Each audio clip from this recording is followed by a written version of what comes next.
अस्सलाम वालेकुम व्यूअर्स, कैसे हैं आप। मेरा नाम है शुजात। मेरे इस चैनल नूडल हट पे आपको बहुत बहुत खुशामदीद।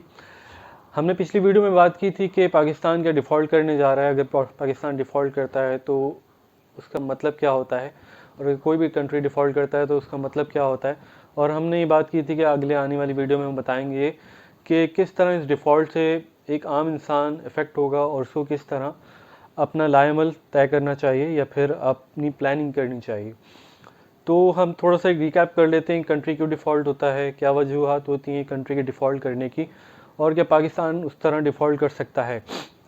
तो पहली तो बात, डिफ़ॉल्ट करने का मतलब ये होता है कि आपका कंट्री का जो फॉरेन लोन है वो आपका कंट्री पे ना कर पाए। पाकिस्तान के पास बहुत सारा कर्जा है दूसरी कंट्रीज़ का, आईएमएफ का। तो वो जब नहीं पे कर पाएगा तो पाकिस्तान कहेगा, इसको कहना पड़ता है, हर कंट्री को अनाउंस करना पड़ता है, प्रोनाउंस करना पड़ता है कि भाई हम आपके पैसे नहीं पे कर पा रहे, हम डॉलर में नहीं पे कर पा रहे, तो काइंडली काइंडली काइंडली हमारा लोन रिस्ट्रक्चर कर दिया जाए। तो प्रोनाउंस करना पड़ता है, क्योंकि बहुत सारे लोग इसी शशोपंज में हैं कि भाई हर रोज़ सुनने में आ रहा है कि पाकिस्तान डिफ़ॉल्ट कर रहा है, मगर डिफ़ॉल्ट कर क्यों नहीं रहा। डिफ़ॉल्ट करने के लिए भाई आपको बताना पड़ता है। जब कर्ज़दार आपके घर पर आते हैं और आप उनको कहते हैं पहले से कि भाई मैं इस तारीख तक आपको पैसे पे कर दूंगा, तो कर्ज़दार आपके घर पे आ जाता है। जब कर्ज़दार आ जाता है तो आप उसको कहते हैं कि भाई मैं आपके पैसे नहीं पे कर पा रहा। जब ये अनाउंस करते हैं तो उसका मतलब ये होता है कि आप डिफ़ॉल्ट कर चुके हैं। फिर आप कर्ज़दार से क्या कहते हैं कि भाई हमारा लोन स्ट्रक्चर कर दो, मैं आपको नई टर्म्स पे लोन दूंगा, लोन के पैसे चुकाऊंगा, या फिर मैं नहीं चुका सकता, तो उसको रिस्ट्रक्चरिंग कहते हैं। तो जब पाकिस्तान ये करेगा तो उस दिन डिफ़ॉल्ट हो जाएगा वह। अच्छा, पाकिस्तान क्या इंटरनली डिफ़ॉल्ट कर सकता है, ये क्वेश्चन है। बहुत सारे लोग ये सवाल पूछ रहे हैं शशुपंज में कि क्या बैंक बंद हो जाएंगे, क्या उनके जो पैसे बैंकों में रखे हुए हैं क्या वो नहीं मिलेंगे। ये बहुत अनसर्टैनिटी है मार्केट में। भाई बात समझने की ये है कि पाकिस्तान के पास अपना एक स्टेट बैंक है, बहुत सारी कंट्रीज़ के पास नहीं है। लाइक यूएसए के पास फेडरल रिज़र्व है जो कि उसकी कमांड में नहीं आता, ठीक है। मगर पाकिस्तान के पास स्टेट बैंक है। वो जब भी स्टेट बैंक को कहेगा कि भाई मेरे लिए नोट छाप दो, तो वो आपके लिए नोट छाप देगा। और इंटरनल जहाँ तक डेट की बात है, अगर किसी ने पैसे लिए हुए हैं, अगर किसी ने बॉन्ड लिया हुआ है, टी बिल लिया हुआ है, पीआईबी लिया हुआ है, और तरीके के बॉन्ड लिए हुए हैं, तो उनकी वैल्यू कम हो जाएगी, चाहे वो प्राइस बॉन्ड ही क्यों ना हो।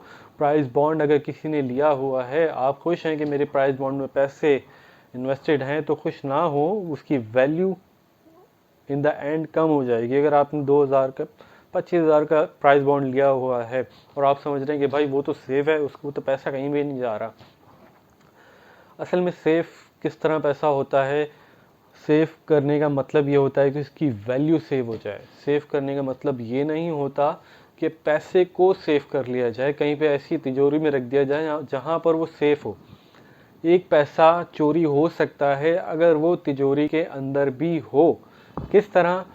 भाई उसकी वैल्यू कम कर दो, खुद ब खुद आपका पैसा कम हो जाएगा। अगर आपने 1 लाख रुपए किसी तिजोरी में रखे हैं और वो तिजोरी के अंदर रखे रखे उन 1 लाख रुपयों की वैल्यू 50,000 हो जाए, फॉर सपोज कि अगर आप दूध अंडे डबल रोटी लेने जाते हैं उन 50,000 का पूरे मंथ के लिए, और अगर आप उसके बाद सिर्फ 15 दिन का वो सामान ले पा रहे हैं, तो उसका मतलब ये है कि वो चोरी हो गया, ठीक है। ये एक नॉर्मल टर्म में, मैं अपनी टर्म में बात बता रहा हूँ। उसका मतलब ये है कि वो चोरी हो गया पैसा। उसको आप तिजोरी में रखें, कहीं पे भी रखें, सेफ नहीं है। सेव करने का तरीका क्या है, हम आज डिस्कस करेंगे। इस वीडियो को आखिर तक देखिएगा कि आपको क्या करना है या एक आम बंदा क्या कर सकता है। पहले तो अपना आपको फुली इन्फॉर्म रखें कि आपके साथ क्या होने वाला है या आपकी कंट्री के साथ क्या हो रहा है। अगर आप अपना चेहरा फर्श के अंदर दबा लेंगे कबूतर की तरह, तो वो आपके लिए काम नहीं आएगा। आपको विजिलेंट रहना पड़ेगा अपने लिए और अपने घर वालों के लिए। दूसरी बात ये है कि अपने एसेट्स को सेव करें। सेव करने का मतलब वही मैंने बताया, तिजोरी में रखना नहीं। सेव करने का मतलब ये है कि अपने एसेट्स को उन जगहों पे इन्वेस्ट करें जो कि आपकी कंट्री से बाउंड नहीं है। मतलब ये कि अगर आपके पास कंट्री से रिलेटेड कोई एसेट है, तो उससे हटा के कहीं पे एसेट करें, ठीक है।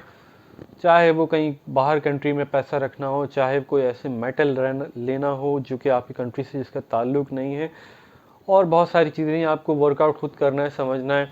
हाँ, अगर मैं एक और चीज़ बता सकता हूँ आपको कि आप उन कंपनीज़ में भी इन्वेस्ट कर सकते हैं जिनका पैसा या जिनकी इनकम 100% नहीं तो 70% बाहर से आती हो।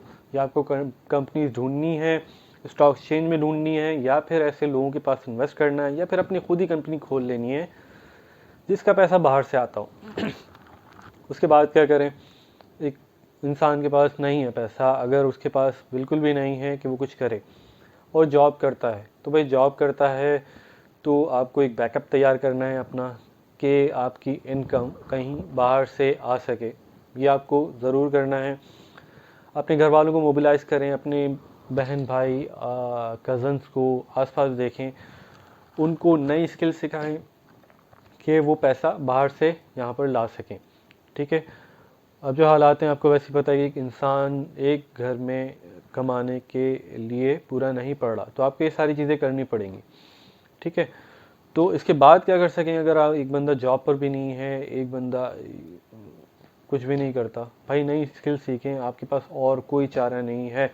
अगर आपके पास बहुत पैसा है तो कहीं आप बाहर भी रिलोकेट होने का सोच सकते हैं, क्योंकि अगर आप कंट्री से बाहर जाके कमाएंगे तो पाकिस्तान के लिए ही फ़ायदा होगा और आप अपने घर वालों का भी फ़ायदा कर सकते हैं।